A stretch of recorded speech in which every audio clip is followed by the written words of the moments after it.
দ্বিতীয় বিশ্বযুদ্ধ শেষে ১৯৪৫ সালে বিশ্ব শান্তি, মানবাধিকার রক্ষা ও আন্তর্জাতিক ন্যায় বিচার প্রতিষ্ঠার অঙ্গীকার নিয়ে গঠিত হয়েছিল জাতিসংঘ।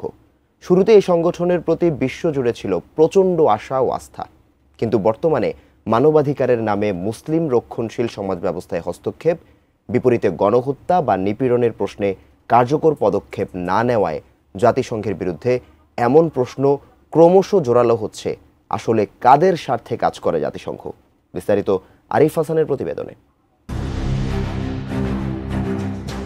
জাতিসংঘ নিজেকে নিরপেক্ষ বললেও এর কার্যক্রমের গভীরে স্পষ্ট হয়ে ওঠে ভূরাজনৈতিক শক্তির প্রভাব, বিশেষ করে নিরাপত্তা পরিষদ, যেখানে যুক্তরাষ্ট্র, যুক্তরাজ্য, চীন, রাশিয়া ও ফ্রান্সের মতো ৫ পরাশক্তির ভেটো ক্ষমতা রয়েছে।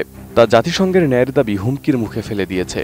যে কোনো প্রস্তাব, তদন্ত বা শান্তির উদ্যোগ যদি ওই শক্তিধর রাষ্ট্রগুলোর স্বার্থের বিরুদ্ধে যায়, তবে তা আটকে দেওয়া হয় শুধুমাত্র একটি না বলেই। ফলে জাতিসংঘ ক্রমেই হয়ে উঠেছে ক্ষমতাবান রাষ্ট্রগুলোর রাজনৈতিক সুবিধাবাদিতা রক্ষার একটি হাতিয়ার। গাজা থেকে উইঘুর, কাশ্মীর থেকে ইয়েমেন, বিশ্বজুড়ে মুসলিম জনগোষ্ঠীর উপর চলছে দমন-পীড়ন, হত্যা, ঘরবাড়ি ধ্বংস, গণগ্রেপ্তার, বৈষম্য আর সাংস্কৃতিক নিধন। কিন্তু জাতিসংঘ প্রতিবারই কেবল বিবৃতি, শোক আর গভীর উদ্বেগ প্রকাশে সীমাবদ্ধ থেকেছে।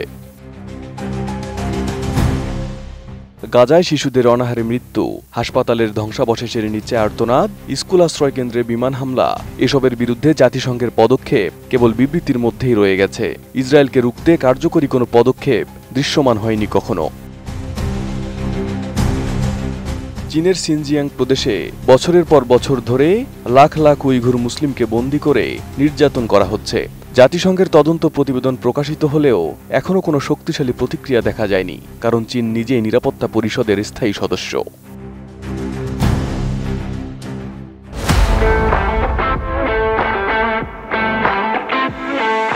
আবার ভারতে ধর্মীয় উস্কানি, নাগরিকত্ব আইন, কাশ্মীরের ৩৭০ ধারা বাতিল, মুসলিমদের বিরুদ্ধে সহিংসতা, এসব নিয়ে জাতিসংঘ কি বলেছে? কেবল কিছু নরম সুরের বিবৃতি, কোনো কার্যকর চাপ নয়।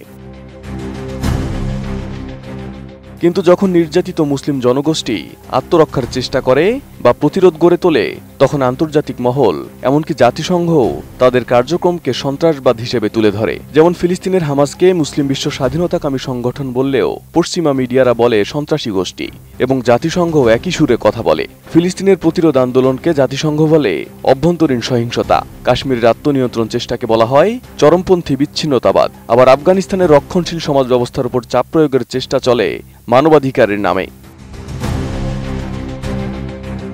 অনেকেই প্রশ্ন তোলেন, জাতিসংঘ কি আদৌ একটি স্বাধীন প্রতিষ্ঠান, নাকি এটি ধনী ও শক্তিধর রাষ্ট্রগুলোর একটি নরম শক্তির রূপ? যে কোনো আন্তর্জাতিক ইস্যুতে জাতিসংঘের অবস্থান অনেক সময় নির্ধারিত হয় দাতাদের স্বার্থ বিবেচনা করে। মানবাধিকার লঙ্ঘনের জায়গাগুলোতেও নীতির বদলে ভূরাজনীতি কাজ করে বেশি। যেমন ইসরায়েলের বিরুদ্ধে শত শত প্রস্তাব পাশ হয়েছে জাতিসংঘে, কিন্তু যুক্তরাষ্ট্রের ভেটো ক্ষমতায় তা বাস্তবায়ন হয়নি। আবার চীনের উইঘুর ক্যাম্প নিয়ে উচ্চ পর্যায়ের তদন্তে অগ্রগতি নেই, কারণ চীন জাতিসংঘে প্রভাবশালী দাতা ও স্থায়ী সদস্য। এদিকে রাশিয়ার ইউক্রেন আগ্রাসন নিয়ে দ্রুত জোরালো প্রতিক্রিয়া এলেও মুসলিম বিশ্বে বছরের পর বছর ধরে চলা দমনপীড়ন নিয়ে তেমন কিছুই হয়নি। তাহলে প্রশ্ন, জাতিসংঘ কার জন্য? এটি কি সত্যি নিপীড়িতদের আশ্রয়, নাকি এটি ক্ষমতাবানদের শীতল ও সুসজ্জিত নৈতিকতার মুখোশ? বিশ্বের বহু নির্যাতিত জনগোষ্ঠী আজ জাতিসংঘে আর ভরসা রাখতে পারছে না। বিশেষ করে মুসলিম বিশ্বের চোখে জাতিসংঘ হয়ে উঠেছে এক পক্ষপাততুষ্ট অকার্যকর প্রতিষ্ঠান, যার বিবৃতি আছে কিন্তু বিচার নেই, যার সংবেদনশীলতা আছে কিন্তু শক্তি নেই। Arif Hasan, ATN news.